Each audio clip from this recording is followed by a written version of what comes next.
It's the top 5 most hated commanders. 5, 4, 3, 2, 1. Welcome back to Commander Countdown. This is the series where we go over top 5s based on community polls. And today's episode, we're going over the most hated commanders. But before we do, we're going to go over our honorable mentions that didn't make the list. So, Veggie, what is your most hated commander? I do not hate any commanders. Yes, I'm that guy. Yeah, I don't hate anything. I don't hate anything. And it was very hard for me to pick one of these. I do not hate this commander, but I will think less of you if you shuffle it up. My honorable mention is Kenrith, the Returned King. What's wrong with Kenrith? There's nothing wrong with the card. The card is fine. You want to tell the community what it does first? It does so much. For 5 mana, you get a 5/5. For 1 red, all your creatures get trample and haste. For 1 and a green, you can put a +1 counter on something. For 2 and a white, you can gain 5 life. For 3 and a blue, you can draw a card. And for 4 and a black, you can reanimate a creature. Kenrith is not like... I've never seen this card as a problem. I've just seen it as a easy way to get a 5-color deck. And there it is. That's the thing. I don't have a problem with the play styles that Kenrith encourages. I don't have a problem with the abilities that it has. It's just like there are so many cool 5-color commanders. Whenever I see somebody play Kenrith, it's just like pile good cards, like no thought. And it works. It enables whatever card you put with it because it does so much. And I'm like, that's boring. I want to see something weird and wacky and bad. I think we just found my next commander. Pile good cards, no thought. You literally just described me. I see how it is. This is a personal attack. But your personal attack was non-intentional. My personal attack actually is kind of personal. And so my most hated commander is Tempting Worm, which happens to be Veggie's signature card. Tempting Worm is a 5/5 for 2 mana. And it says whenever Tempting Worm comes into play, each opponent may put any number of artifacts, creatures, enchantments, and or land cards from their hand into play. Again, Veggie's signature card, and I hate it. I hate it so much. This is a very particular kind of thing. So if you don't know already, I have a deck where this is the secret commander. I tutor it out onto the board very quickly because I like what it does to the game. But it does a very drastic, big thing to the game that shapes how the game is going to be. Every game, no matter what. Not how your usual games will go. And if you're just looking for like, hey, I would like to play normal game of Magic, please. This will not do that. The other thing is, this is very specific. My favorite deck has no permanence. It has like 2 rocks and I think like 3 creatures. So like we will sit down and play this and I will just immediately get shut out of the game by like Praetors and huge Sog, like all sorts of crazy things. And I'm like, oh, okay, well, I'll do nothing. That's also fair. Is like the point of this card, at least as far as when I play it, is so that everybody gets to do their thing right away. But if you're spell slinging or if it's like a Super Friends deck or something, you get nothing. And that is not the intention. And it is also reasonably not that fun to have to be the only person that doesn't get to do their thing. All right. So now that we've gone over our honorable mentions, silly as though they may be, let's go over the community top 5. Hammy's very concerned. Every time. And number 5 is Narset Enlightened Master. 6 mana, 3/2 with first strike and hexproof. And whenever it attacks, you exile the top 4 cards from your library. You may cast non-creature spells exiled this way with Narset for the rest of the turn without paying their mana cost. That's a lot of text. It is a lot of text. And as far as the card goes, what is printed on the card, even though it is a lot, the only thing that's tough about this card that I don't like is hexproof. You can't interact with this thing. Once it's on the board, unless you like board wipe or make them sack it or something, it's going to get to do its thing, and you can't deal with it.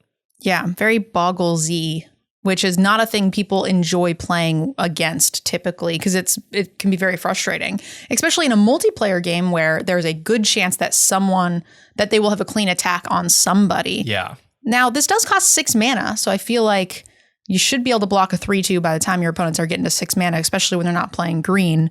So hopefully they're only getting 1 trigger at a time from this. But yeah, this is going to enable some very big spells, which people will find very frustrating. Yes, only 1 trigger at a time. Right. That would be perfectly fine if that were ever the case with this. But the main problem with Narset is not the card itself, but how the deck is usually built. This ability is triggered on attack.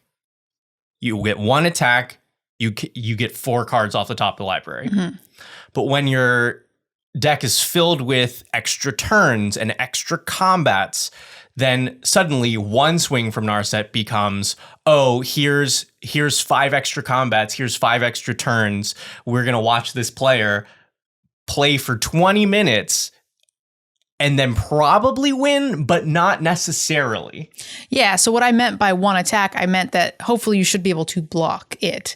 But if it has some sort of evasion or something, then that's a problem. But yeah, I think if they have a clean attack and they can start triggering multiple combats, then you are definitely in trouble. But if you can't block this 3/2 by turn 6 and 7, you're probably in trouble anyway. You may be able to block, but you're relying on your other 2 opponents to also be able to do so. Yeah.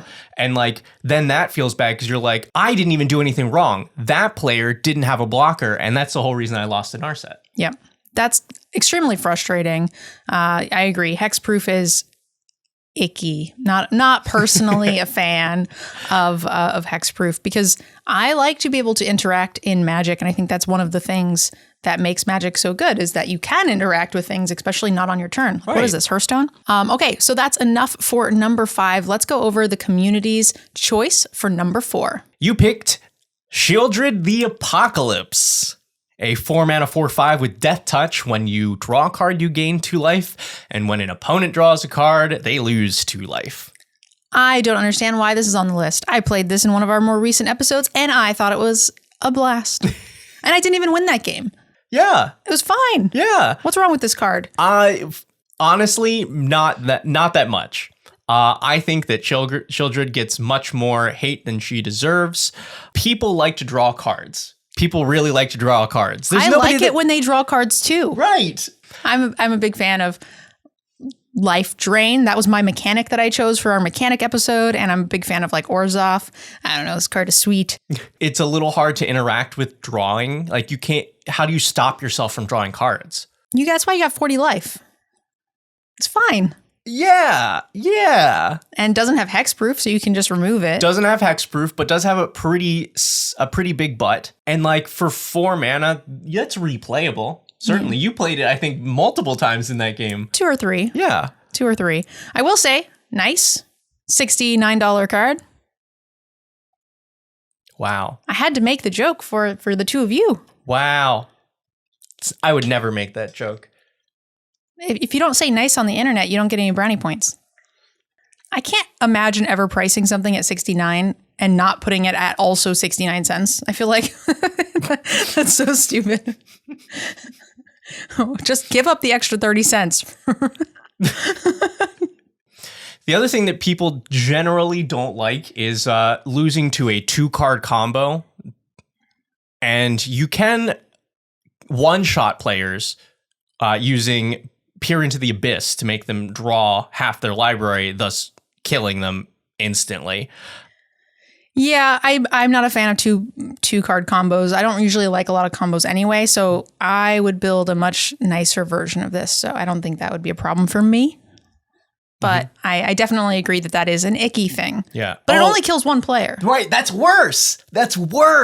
Because at least if it's a combo that ends the game completely, then you're like, oh, all right, well, that feels bad, but we're going to shuffle up another game. With this one, it's like, wow, that person went after me, killed me, and now I have to wait for them to slowly drain out the rest of the table too. All right. So that brings us to our number 3 pick. At number 3 is Kinnan Bonder Prodigy, a 2-mana 2/2 Whenever you tap a non-land permanent for mana, add 1 mana of any type that permanent produced. And for 7 mana, you can look at the top 5 cards of your library, grab a non-human creature, and put it onto the battlefield. Pretty straightforward. I enjoyed this card in Limited. Yeah, I think it's very reasonable in Limited. Why is it one of the most hated commanders? Kinnan has got the Narset problem. On its face, these are fine abilities, and seems like a lot of fun. Oh, okay, so I'm going to make extra mana, and that's going to let me play big stuff off the top of my library. Cool. But when this is built, it is very often built in a turbo style where you are just slapping out treasures and mana producing things, and then it's just ramping into itself very, very fast. And one of the early turns becomes... Oh. Hammy is also not a fan of Kinnan. Yeah. He agrees. Chat comments were correct. One very long turn, very early in the game, that results in the Kinnan player usually winning. Is it really that fast? I've actually never sat down at a table with a Kinnan player. Yeah, even like what, turn 1, mana dork, and maybe a free like a free mana source, like like Chrome Mox or something. Okay. Turn 2, Kinnan. Now you suddenly have 4 mana that's free from the dork and from something else. You use that to drop something else that like maybe makes treasure or another rock. And like, I don't know, draw some cards or something. Turn 3, suddenly they've got a ton of mana, and you could use that to play like another mana doubler. You could use that for like an extra turn. Usually the turn after Kinnan comes down, there's going to be a lot of game actions and can result in a win. Okay. I would be interested to see how fast this goes, but I will say most of the games I play are kind of lower power because they're not playing 0 mana rocks and things like that. So maybe depending on the power level, a more reasonable card, but once you start putting some hefty dollars into it, maybe it does get a little too overpowered. Yeah. I think it is hard to build this as a bad commander, even a little power down. They still can do that, but maybe closer to like turn 4 or 5. Okay. All right. That brings us to number 2, Tergrid, God of Fright. This is actually a double-sided card. It's a 4/5 with Menace that says whenever an opponent sacrifices a non-token permanent or discards a permanent card, you may put that card from the graveyard onto the battlefield under your control. But you can also play it on the backside as Tergrid's Lantern, a 4-mana legendary artifact that you can tap. Target player loses 3 life unless they sacrifice a non-land permanent or discard a card. And then you get to untap the Lantern if you pay 4. So this was a cool card in Constructed because you could like flip one and flip the other, and then they sort of enabled ech other, which was really cute. But like here you have to pick one or the other. This card has a soft spot for me. I liked it in Limited, but why is it so hated in EDH? It's entirely because of the front side. So when there are two more players in the game, sacrifice effects get a lot more powerful, and you just get a lot of fetch lands. Yeah. So you both have the cards that you're playing to make people sacrifice stuff, and just that's the way Magic works. A ton of things have to be sacrificed for their abilities to work. So suddenly you stop a lot of people from wanting to use their stuff and hurting them if they do. Plus, like, suddenly your every single sacrifice a thing spell turns into a massive advantage for the other player. Yeah, it's no longer a 1-for-1. It is a 1 for you get 3 cards for your 1, which is pretty good. And you removed 3, so what, like a 1 for 6? 6, yeah. That's a lot of value. I do love the idea of mono black getting some extra ramp with fetch lands, though. I think that's super cute because that is definitely a non-land permanent. I'll take some free fetches, and then you can turn them into swamps with Swamp card? Yes. Urborg the Swamp card. I mean, yes, that's a cute, fun thing that you could do with this card. It is not the thing that People hate. that people hate. This actually does bring up a very important like hate point that we have not gone over yet. People don't like getting beat with their own stuff. People do not like having to face down the cards that they put in their own deck on the other side of the table, and that's what this does. That's fair. I could definitely see people being more salty about that when their own dragons or whatever are, get to do the thing on the opposite side of the table. Yeah, because you're like, you didn't beat me, I beat me, and then you like go, you're in this weird existential, like, okay, well, do I not put good cards in my deck if Frank is going to be playing Tergrid? Like, should I just put trash in my deck? That makes sense. I think I like this card, and it's how I want to play Magic. I think we're learning that people just don't like me. I think that's what I'm coming to. The other side of it is that I would not build these things so mean. I think that's just the power level of the tables I'm playing at. I like to play in the kiddie pool. Now, but see, that's like the quintessential journey of the commander player is like, you start off, you don't know these things exist, then you see it and you're like, oh, I can see how this could be fun. There's some stuff that I can think of that I would like to do with this. And over time, you're like, oh, well, but that sacrifice card, that would be good. That's so much. Like, how could I not play that? Oh, that everybody discards their hand card. I mean, like, if I'm gonna play this, I might as well put it in. And suddenly you're the villain. That's okay. I'm okay to be the villain. I think that's a fine place for me to be. Let's go ahead and move on to our number one, according to you, our community, most hated commander in Magic, and that is? It's Slug Life. Toxrill the Corrosive is your number one most hated commander. It's a 7/7 for 7. At the beginning of each end step, put a slime counter on each creature you don't control. Creatures get -1/-1 for each slime counter on them. And when a creature you don't control with a slime counter on it dies, you make a 1/1 slug. You can even pay 2 and sacrifice a slug to draw a card. I will say I have heard people talk about how much they hate this card, not just in the command zone, but in Commander in general. So much so that I had never really killed anybody with it, but I removed it from my Yannette deck because I had heard multiple times that this was just very not welcome at most tables. I will say I did not care, and I did put this in my Mill Horror deck because it's a slug horror, and that was super cute. And they did not have a good time. It's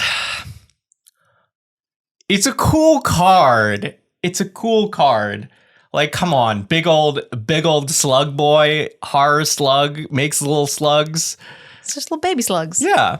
The other thing to note that it's kind of cute is that it does open up Dimir because of that little tiny itty bitty blue pip there. So it is going to enable some extra, maybe counter spells or scary things that protect Toxrill, which is, a lot. Yeah, because that, I think, is one of actually the big problems here is this feels like a very mono black creature. Then you kind of know, okay, I have to worry about them destroying my creatures, but they're going to struggle to protect this. They're going to they're susceptible to it getting countered, things like that. But with this in the command zone, they get blue. So they can counter your ways to stop it. They'll have a lot of extra interaction. You have the two biggest no colors supporting this thing. Yeah. I think it is a very cute card. And I do love that the most hated card for Commander is a slug horror. It's not a dragon. It is not, some big scary goblin or anything. No, it is a slug. And one of the big things that makes this such a such a pain to play against for a lot of people is it's a board wipe in the command zone. And it's a continuous one. It doesn't even just like say, Massacre Girl or something gets played, kills the board, then it's done. This one just continues to wipe the board over and over and over and over and over again. And it's only for opponents. But it does it so slow. And if you can kill it in response, then all your stuff lives. I mean, yeah, sure. Good luck doing that against, Black's Indestructible and Blue's Counters and Hexproof.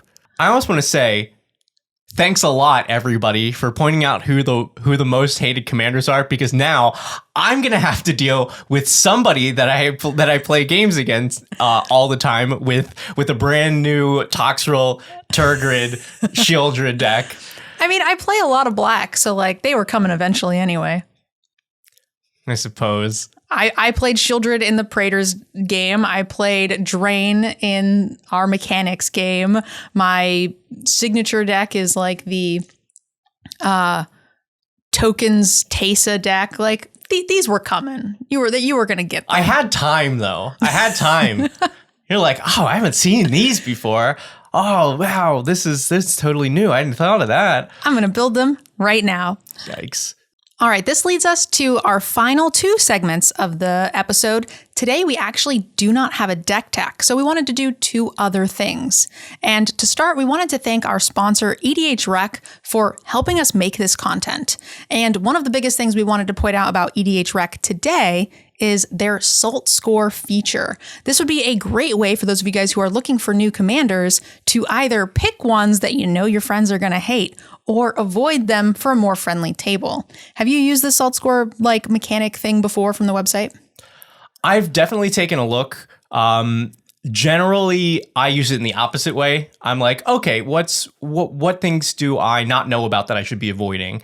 Generally, the saltier cards are also better cards, so I don't have to worry about it because I don't play with good cards. Yeah, sometimes I will build a card or build a deck, and then I will sort of like take some cards out because I know I want to keep my salt score a little bit low. I don't think every deck should have, Smothering Tithe. Some of those cards actually have a kind of high salt score. But when it comes to the command zone, I have yet to use it, but now I know exactly where to go to find new decks to play against Veggie. You're getting the worm. No, you're getting the worm. Well, please play that against me. All right. So the final thing we wanted to go over in this episode before we wrap it up was just a quick chat about the top 5, what we think it kind of means, and also like note that the commander itself is not necessarily the thing that people find the most annoying. So one of the things we noticed about this list is there's a lot of black cards. Veggie, why do you think that is? Because black says no a lot. They like to destroy your stuff. They make you discard cards.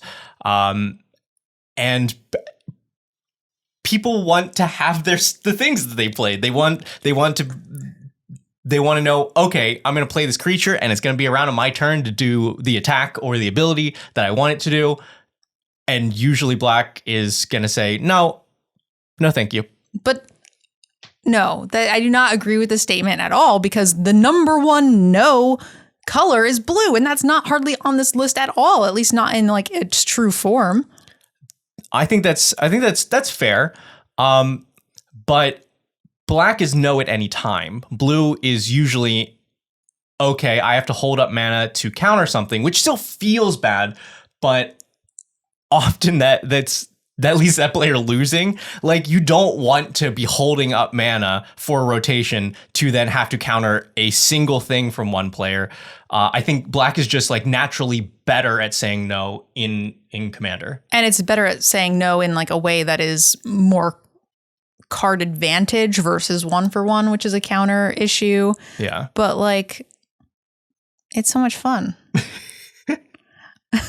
So that is why we think we see a lot of black here on the table. And we noted that most of the things here are what prevent people from playing the game. Is another really key thing, is how interactable is your commander when deciding whether or not you should take something to a table. Do you have a good way or tip to sort of assess that? Play what you want to play, but know that you are playing against 3 other people, and you have to have 3 other people to play. So they have to have somewhat of a good time. Generally, look at your game plan. Does your deck want to say no to things, or want to say yes to your own stuff? People generally will enjoy the second one a little bit more, where you are focused on your own game plan, as opposed to stopping them from doing what they want to do. And also figure out how long it's going to take you to accomplish your stuff. That's true. Yeah. If you are going to say no to their stuff, make sure you can end the game kind of quickly. You don't want to prolong their agony. And I do like the point of you have to have 3 people willing to play with you. So if you make a deck in which people will not have fun playing, they might not play with you tomorrow. And that is the most important part. All right, guys, that is enough from us on the most hated commanders. If you guys want to get your votes in for our next topics, which I believe are Dimir commanders, we also have partner commanders, and also I forget what the other one is, but there's another one. So make sure you guys check the poll down below in the description of the video, and I will also pin it in a comment as well, so you guys can get your votes in for our next commander countdown. One last special thank you to EDHRec for helping us make this content possible. We really do appreciate you guys, and we will all see you next time on Commander Countdown.